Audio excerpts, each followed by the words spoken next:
Technology is constantly evolving, and this is an example of that. This is the first time that I've ever done a live fly-through in a public hearing of a three-dimensional model of a place that is conceived in our minds and hearts and yet to be made real. It's been an extraordinary experience, I think, for our team. It's been a really collaborative process. We've been in a number of community workshops with a vast representation of the community. We've had a lot of great dialogue about what this wants to be. I think at the heart of our process and our question is, what does a downtown Thousand Oaks look like? And I think it was very clear that the community did not want a generic thing that could be made anywhere, that could be dropped onto any city. And the site offers some really unique cues in that regard. At the heart of this place is what I've been referring to as the town square that isn't square. And that town square is really designed around the presence of the oak trees and the desire to preserve and honor those oak trees. And so we've allowed that to inform a lot of the physicality of this place and the form of the place.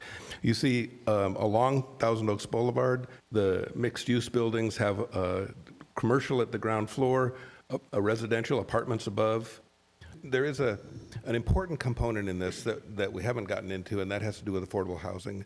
I think one of the points that I am passionate about making is that the way we have been developing our communities is that we put certain types of housing in certain areas and other types of housing in other areas, and that tends to be not only a type separation, but an affluency separation.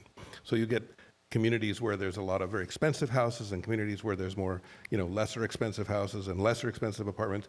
In a project like this, the inclusionary housing, which the city has embraced, and it is a requirement, but in this particular project, it will actually be throttled up.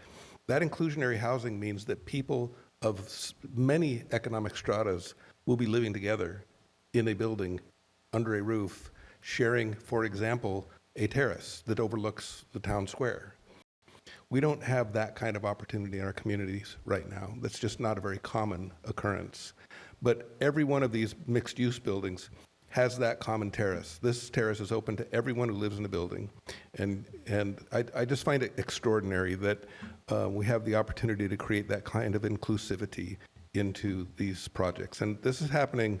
This isn't just a Thousand Oaks phenomenon. This is now happening as a part of our statewide response to the housing crisis and infill development of this type.